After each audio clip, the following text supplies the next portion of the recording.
Olá pessoal, hoje a gente vai começar a estudar a linguagem SQL. Esse material ele está dividido em duas partes, essa é a primeira parte, cada uma delas normalmente é ministrada em aulas de 2 horas cada um. Além desse material teórico, a gente tem também um material prático, onde a gente implementa no laboratório os nossos roteiros em SQL. Aí, como a ordem das coisas muitas vezes muda entre um período e outro, é possível que a maioria de vocês já tenha implementado o roteiro de criação de tabelas, de criação de constraints, de inserção, remoção, de atualização, antes mesmo de estar vendo esse vídeo. Se isso aconteceu, ele vai ser de certa forma uma revisão, mas ainda nesse primeiro material, a gente já vai começar a estudar a linguagem de consulta SQL, de fato, para a gente poder recuperar informações da base de dados.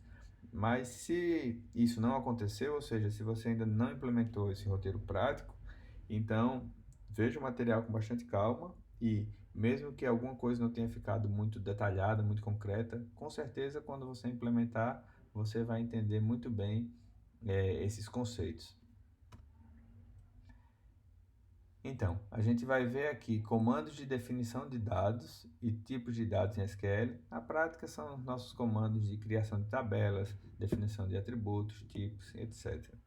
A gente vai ver comandos de restrição de integridade em SQL, que estão relacionados aos tipos de atributos, as entradas permitidas, a faixa de valores que a gente pode armazenar e outras restrições de integridade que estão associadas ao uso das nossas chaves primárias, chaves estrangeiras em SQL.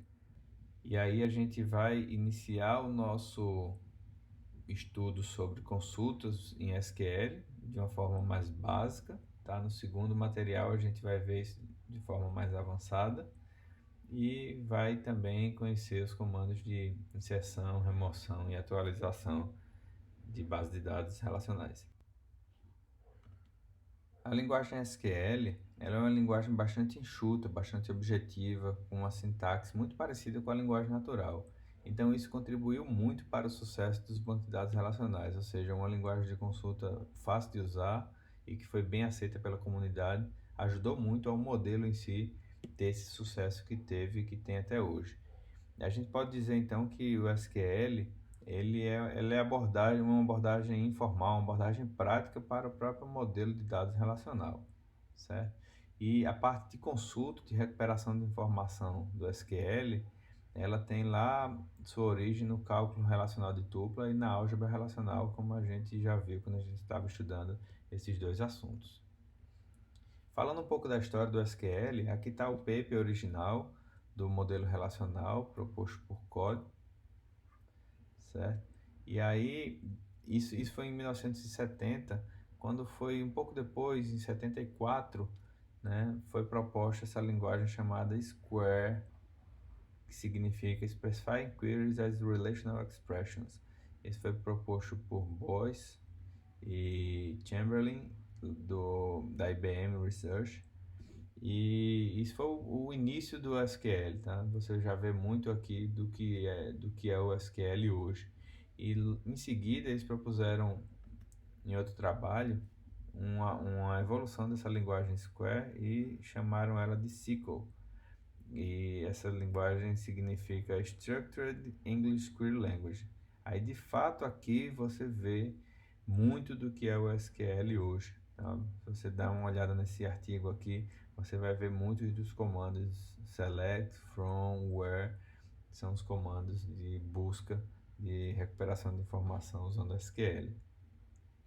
E aí eles tiveram um problema com essa nomenclatura SQL porque essa marca já estava registrada por outra empresa. Então eles foram obrigados a mudar um pouco e eles enxugaram na verdade a sigla para SQL e enxugaram, né, o seu significado só para Structured Query Language. Então aqui no Brasil muita gente fala SQL, a gente fala muito SQL, mas em outros países, principalmente países de língua inglesa, esse nome SQL ainda é usado para representar essa sigla. Então a gente vê a sigla SQL, mas quando as pessoas falam, fala SQL. Então o SQL ele é dividido em blocos de comandos, em conjuntos de comandos para determinadas situações, para determinadas funções. Então, a gente pode dizer que é uma espécie de sublinguagem, mas na verdade é um subconjunto dos seus comandos disponíveis.